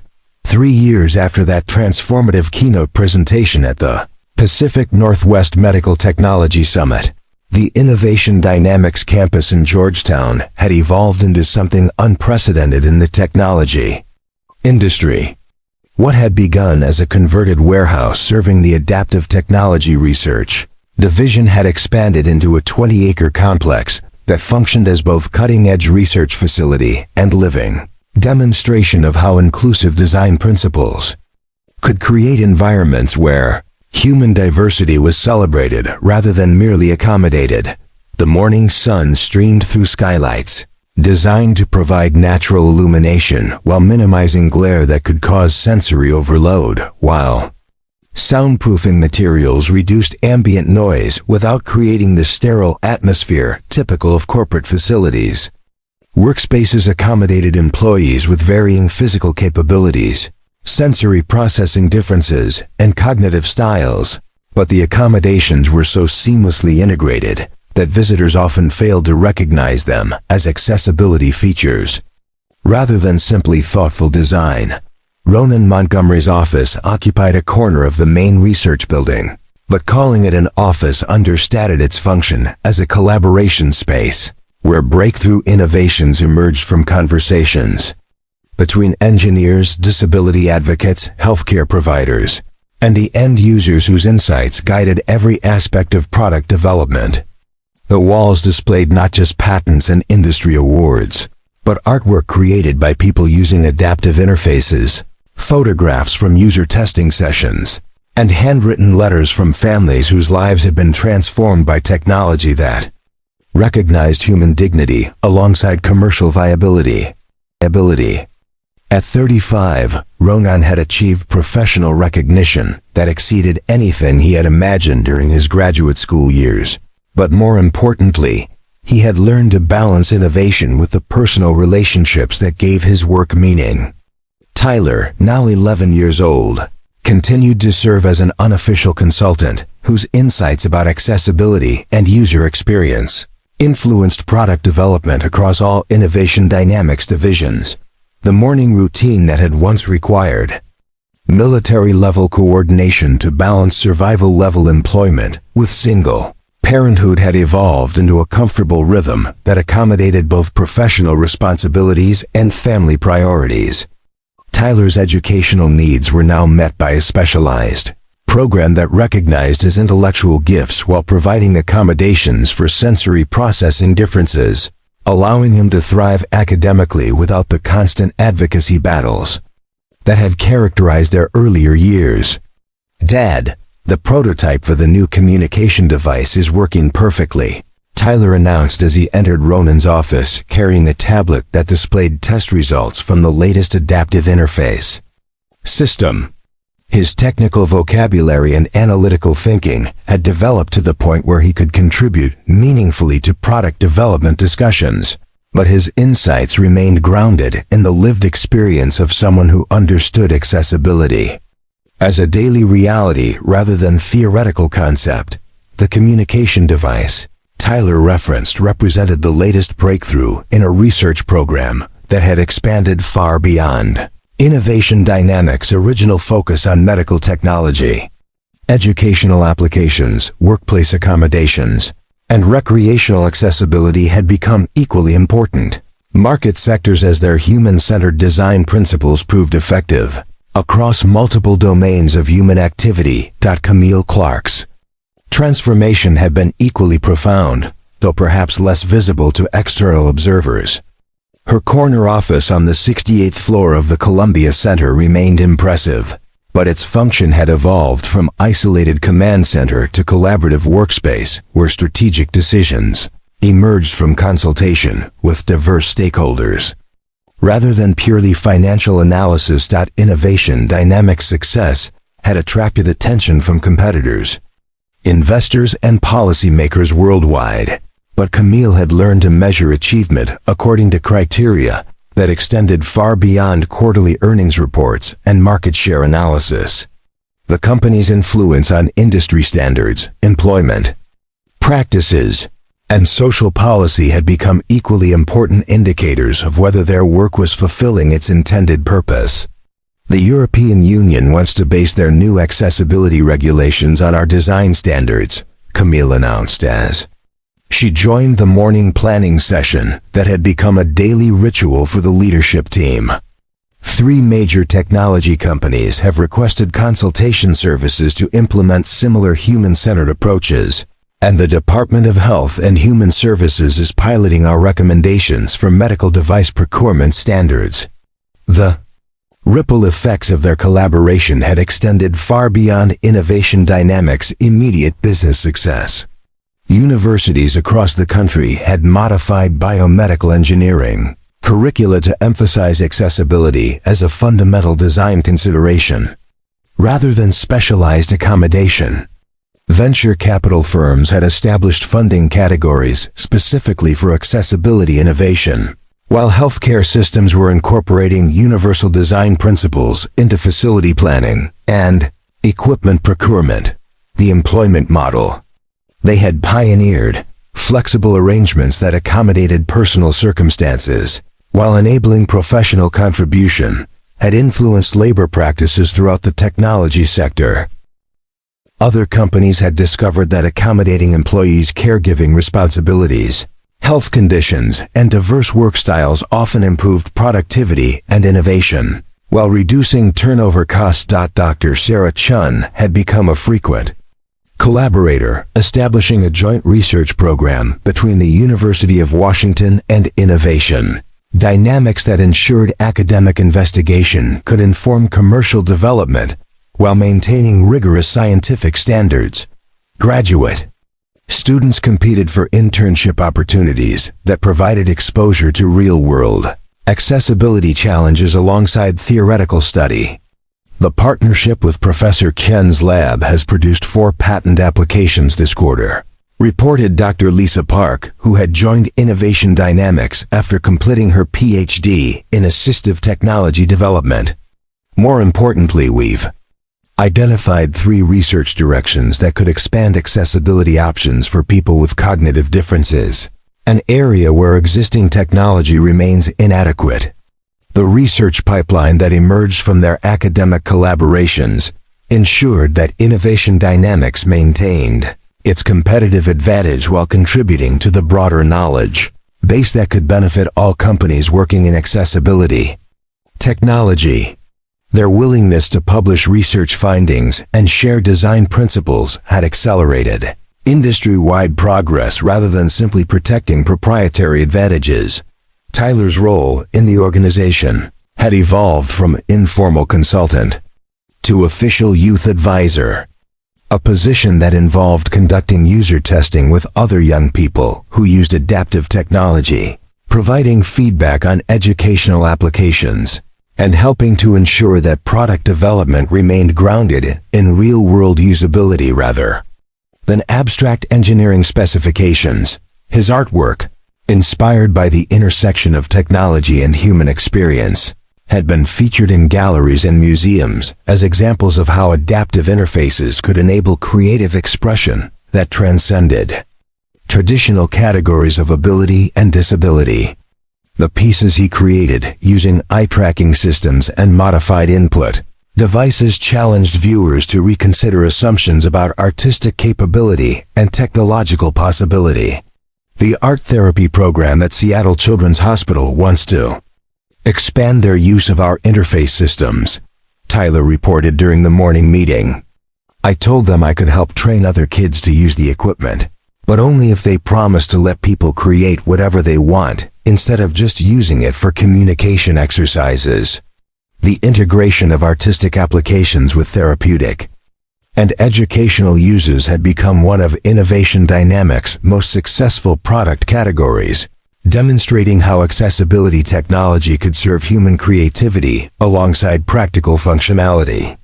Museums and cultural institutions worldwide had begun incorporating their interface systems to ensure that artistic experiences remained available to visitors with diverse capabilities. The financial success that had enabled this expansion remained impressive by any industry standard.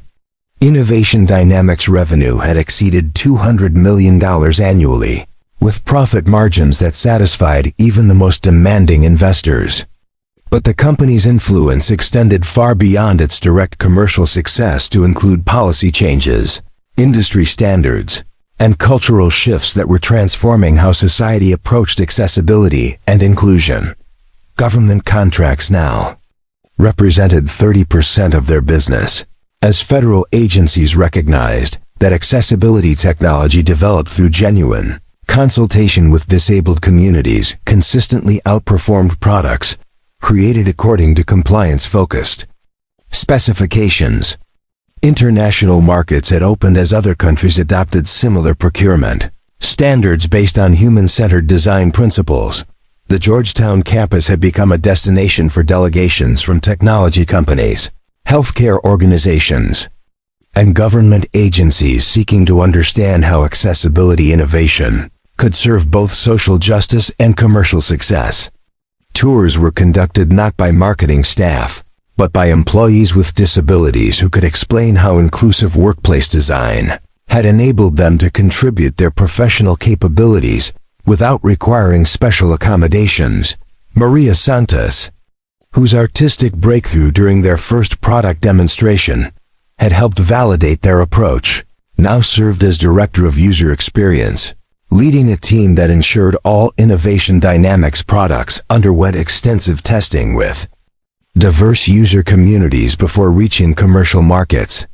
Her department had become a model for how technology companies could incorporate disabled people's expertise throughout the product development process, rather than treating accessibility as an afterthought. We've received funding proposals from 12 different research institutions wanting to establish similar collaboration programs, Maria reported during their quarterly review meeting. The National Science Foundation is considering making user consultation a requirement for all assistive technology grants, based on the success we've demonstrated here. The influence on academic research standards represented one of their most significant long-term achievements, ensuring that future innovations would be grounded in genuine understanding of user needs, rather than theoretical assumptions about what disabled people might find helpful. Graduate students were now required to spend significant time working directly with disabled communities before proposing research projects. The partnership between Ronan and Camille had evolved into something that neither traditional employment nor conventional business ownership could adequately describe. Their working relationship was built on mutual respect, complementary expertise, and shared commitment to using technology in service of human flourishing while maintaining sustainable business practices. Evening conversations in Ronan's office, with Tyler completing homework assignments while contributing occasional insights to product development discussions, had become family meetings where professional objectives blended seamlessly with personal care and shared vision for positive change. The boundaries between work and family had blurred in ways that enriched both domains rather than creating conflict. Camille's personal life had been equally transformed by their collaboration. Her relationship with David, the venture capitalist from San Francisco, had been rekindled and strengthened by her evolving understanding of success and meaningful achievement. Their engagement announcement had surprised industry observers who remembered her previous reputation for prioritizing business objectives over personal relationships. David understands that this work matters more than maximizing short-term profits, Camille explained during an interview with Seattle Business Journal. Our relationship works because we share values about using professional success to create positive change rather than simply accumulating wealth for its own sake. The wedding plans reflected the same inclusive design principles that guided Innovation Dynamics product development, with venue accessibility, communication accommodations, and sensory considerations that ensured all guests could participate fully in the celebration. Tyler had been chosen as ring bearer, his presence symbolizing how their professional collaboration had evolved into genuine family connection. The legacy of their partnership extended beyond Innovation Dynamics to influence how entire industries approached the relationship between commercial success and social responsibility. Technology companies that had once viewed accessibility as costly compliance obligation had discovered market opportunities that emerged when products were designed to serve human diversity rather than narrow demographic assumptions. Healthcare systems worldwide were implementing design standards based on their research, creating environments that reduced anxiety and sensory overload while improving functionality for all patients, rather than just those with officially recognized disabilities. Educational institutions had adopted similar principles, recognizing that learning environments optimized for students with the most complex needs consistently produced better outcomes for all learners. As the 5th anniversary of their first meeting approached, Ronan and Camille reflected on how completely their lives had been transformed by what had begun as a chance encounter during a routine hiring event. The challenge that Camille had posed, "Challenge me and I'll hire you," had been fulfilled in ways that neither could have anticipated, creating changes that extended far beyond their individual circumstances. Tyler's observation during their anniversary planning meeting captured the essence of what they had accomplished together. You didn't just challenge each other.